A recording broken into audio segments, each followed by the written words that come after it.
Grab a seat because we're diving into one of the most bizarre, fascinating, and secretive chapters in intelligence history. The CIA's experiments with psychic spies.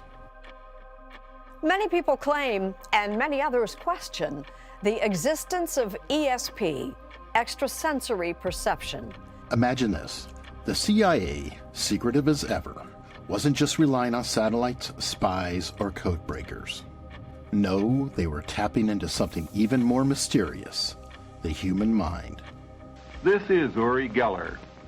In the 1970s, a handsome ex-Israeli army paratrooper popularized extrasensory perception, or ESP.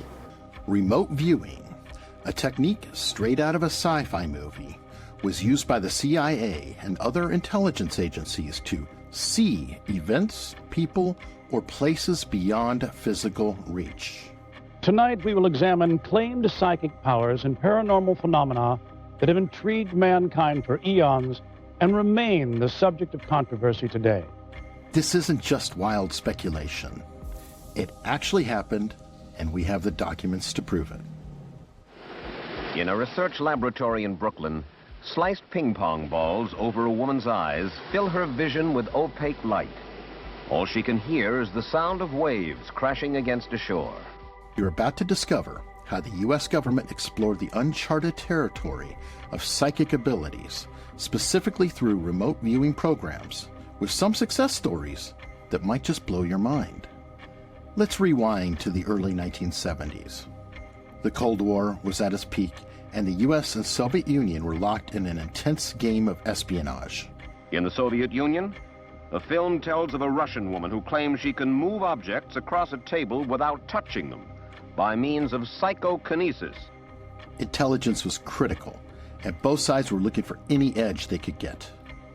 When reports surfaced that the Soviets were experimenting with psychic phenomena known as psychoenergetics, the CIA took notice.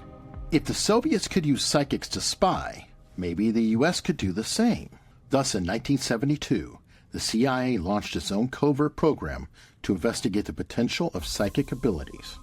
They collaborated with the Stanford Research Institute, SRI, to study remote viewing, a process where individuals claim to be able to see distant or hidden objects using only their minds. While some experiments yield intriguing results, the field was fraught with controversy. A year ago, we did on this program a week on psychic phenomenon. We did it very seriously. One of our panel members was Uri Geller, who is a young Israeli and has been tested by the Stanford Institute and by other scientists and is said to have psychic powers. Let's talk about one of the most famous figures involved in these experiments, Uri Geller. Born in Israel, Geller claimed he could bend spoons, read minds, and even stop watches with nothing more than the power of his mind. In the early 1970s, Geller became a superstar, the most famous psychic in the world. Okay, just a second, look at me. Visualize everything that you drew once more. He quickly rose to fame in the 1970s and caught the attention of the CIA, who brought him to the Stanford Research Institute for testing in 1973. In a room next door, a man is suspended in a contraption called the Witch's Cradle, his eyes covered, his earphones playing constant static. During his week-long series of tests, Geller appeared to perform some incredible feats, such as replicating drawings that had been sealed in an envelope and describing hidden images without seeing them.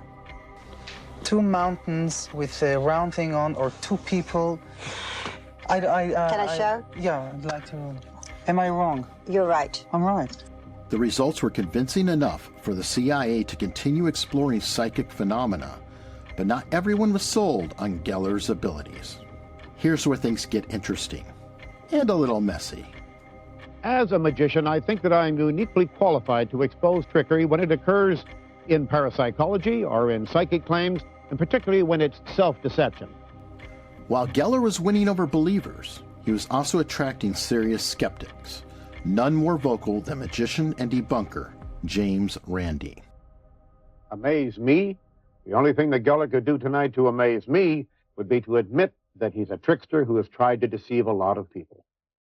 The turning point for Uri Geller came in 1973 when he appeared on The Tonight Show starring Johnny Carson. Now, Carson was no ordinary host. He had a background in magic and sleight of hand and was suspicious of Geller's claims. Thanks. We have only met... This scares me. This scares you? Carson called in James Randi to help make sure there were no tricks. Following Randi's advice, Carson's team provided their own props, spoons and other objects that Geller wouldn't be able to tamper with in advance. Well, we just got some things together here, and as I said, as you progress and do what you want to do tonight, well, you can tell us what you would like to try, and we'll leave it up to you. I'll try when I'll really feel up to it, okay? The result? Geller struggled. On live television, in front of millions, he failed to perform his usual feats. He hesitated, made excuses, and eventually said he wasn't feeling strong enough. Sarge, we are back. Uri was telling me you don't feel, what, strong tonight? I don't feel strong. It was a major blow to his credibility. That night, skeptics had a field day, and it marked the beginning of Geller's long-standing feud with Randi. Magical thinking, is a slippery slope. Sometimes it's harmless enough, but other times it's quite dangerous. Personally, I'm opposed to that kind of fakery, so I have no reservations at all about exposing these people and their illusions for what they really are. He frequently demonstrated how Geller's tricks could be replicated using his sleight of hand and clever misdirection. A psychic who at one time was doing this sort of trick is no longer doing it because every 12-year-old magician has learned how to do it. And Miguel, not too tightly, very lightly, please. Just very lightly. It used to be done a great deal, but now the magicians and the kids are doing it too. Randi didn't just stop at criticizing Geller publicly. He took it to another level, even writing the book Magic of Uri Geller to expose him. He referred to Geller as a fraud, and Geller responded with multiple lawsuits accusing Randi of defamation. One of the most famous lawsuits occurred in the 1990s when Geller sued Randi for calling him a fraud in public. The case dragged on for years, but in 1995, Geller lost. The court ruled in favor of Randi, not only dismissing Geller's claims, but also ordering Geller to pay Randi's legal fees. This legal defeat was a major victory for skeptics and reinforced the growing belief that Geller's powers were little more than stage magic. You see, it's becoming very soft. Se está suavizando. And this is not an illusion. Esto no es ninguna ilusión. It's becoming like plastic. Now let's shift away from the Geller controversy and get back to the real question. Did remote viewing actually work? Well, the results were mixed, but some cases were undeniably impressive. Take, for example, the case of the Chinese nuclear test site at Lop Nur in the late 1970s. Remote viewers, including some trained by the CIA, accurately described a nuclear device being tested at the site. One viewer, Mel Riley, described an unusual hourglass-shaped device, which turned out to be a crucial element of the Chinese bomb design. This information was later confirmed by conventional intelligence. There's also the story of a CIA remote viewer who pinpointed the location of a Soviet Typhoon-class submarine, a massive high-tech military asset, before it was even launched. These successes sparked real interest in continuing the program, despite skepticism from the scientific community. It's sort of like a highly classified black program inside of a black program. One, because you don't want the Russians or the Chinese to know what we're doing. And two, because a lot of scientists didn't want their colleagues to know what they were doing. The idea of psychic soldiers and mind-bending experiments might sound like the stuff of conspiracy theories or science fiction, but it didn't stay buried in classified documents. Sounds incredible, but it's true. Relying on now declassified documents, National Security reporter Annie Jacobson has written about the U.S. government's decades-long attempts to use Uri Geller and others like him for psychic espionage. In fact, it made its way into popular culture, thanks in large part to John Ronson and his book, The Men Who Stare at Goats. The goats had been secretly flown in from Central America to avoid customs. Special forces weren't worried about regular soldiers hearing the goats because they'd been depleted. Published in 2004, Ronson's book investigates the U.S. military's bizarre and often unsettling experiments with psychic warfare, remote viewing, and mind control. title refers to one of the strangest claims in the book. The soldiers were being trained to kill goats by staring at them. Yes, you heard that right. Staring at goats with the intent to stop their hearts with pure mental focus. Goat Lab actually used to be called Dog Lab, but it turned out most soldiers didn't feel good shooting dogs in the leg. The Army, though, had long felt fine about doing stuff to goats, even testing atomic weapons on them. While this may sound absurd, Ronson uncovered a wealth of strange practices and individuals within the military who were convinced they were onto something. Ronson's book doesn't just cover the remote viewing experiments we've discussed, but expands into the larger landscape of psychic research and fringe programs conducted by the U.S. military. His investigation paints a picture of the military that in the Cold War era was willing to explore even the most outlandish ideas to gain a strategic advantage. This is Larry's spirit guide, Maud. I'm looking into the cupboard now, and I see a tin mug. This investigation was so captivating that it was adopted into a film in 2009 starring George Clooney and Ewan McGregor. The movie plays up the absurdity of the real-life events, blending comedy with unsettling truths about how far the military is willing to go to develop psychic warriors. The title refers directly to the goat-staring experiments, though the film takes creative liberties pushing the story into a satirical realm. See, I barely moved. Physics-wise, not much going on here. It's the psychic energy that's important. You okay? Oh, sharp edges. Yeah. But as with all things that seem too good to be true, the CIA's remote viewing program eventually lost its shine. After years of research and millions of dollars, the results were deemed inconsistent. The program, under various names like Grill Flame and Stargate, ran until 1995 when it was officially terminated. Despite his public setbacks, Uri Geller continues to make bold claims about his abilities. In 2019, Geller wrote an open letter to then Prime Minister Theresa May expressing his intention to use telepathic powers to stop Brexit and influence world events. Just think the following.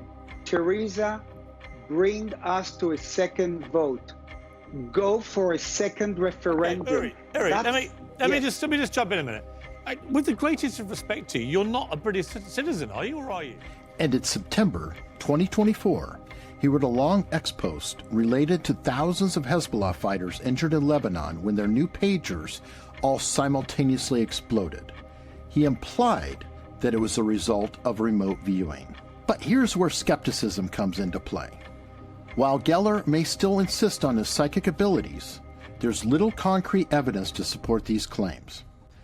His involvement with the CIA and the remote viewing program, while real, was always shrouded in controversy, and most experts agree that his performances were more showmanship than supernatural. But Uri Geller's skills turned out to be unreliable. Uri was telling me you don't feel, what, strong tonight? I don't Is that feel strong. As seen in this now infamous appearance on The Tonight Show in 1973. So what are we left with? The CIA's experiments in remote viewing did yield some success stories, and they genuinely believed they were onto something at the height of the Cold War.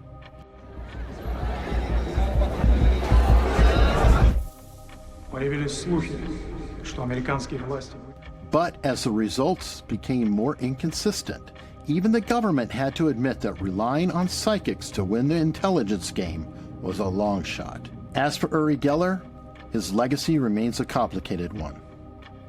He was a major part of the remote viewing movement, but his public failures and battles with skeptics like James Randi have left many doubting the authenticity of his abilities. Was he a true psychic or simply a master illusionist? The important agencies here are the national governments, other organizations, universities, research agencies that spent millions of dollars to investigate what was known as the Geller effect. So what do you think? Was remote viewing a missed opportunity for revolutionary intelligence gathering, or just a wild experiment that went too far? And what about Uri Geller? Was he the real deal, or just a very talented performer? They chose to believe that Geller was not lying to them when he said he had genuine psychic powers. He even said at one point that he got his powers, I hope you're ready for this, from the planet Huba. Let us know in the comments. And if you enjoyed this exploration of one of the strangest chapters in CIA history, don't forget to hit that like button and subscribe for more incredible stories like this one, covering yet another crazy CIA experiment where they attempted to turn cats into spies. Operation Acoustic Kitty.